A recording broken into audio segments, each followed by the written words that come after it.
Well, I was first involved with it about 8 years, 8 years ago. So it took a bit of time. Yeah.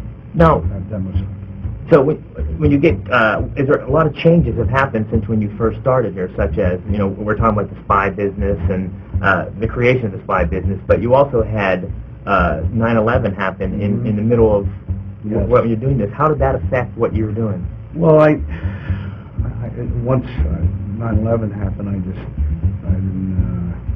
the world changed.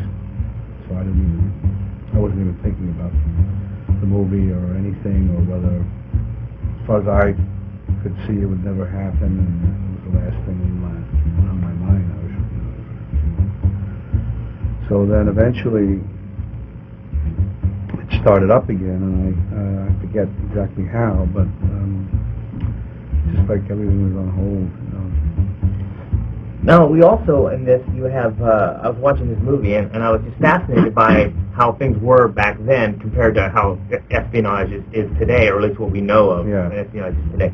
But I actually wasn't satisfied at the end of the movie, because I thought, well, there's so much more to tell here. Did you ever think that maybe you could extend it a bit, or did you ever think that there was...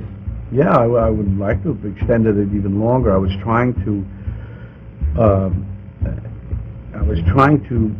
tell the story without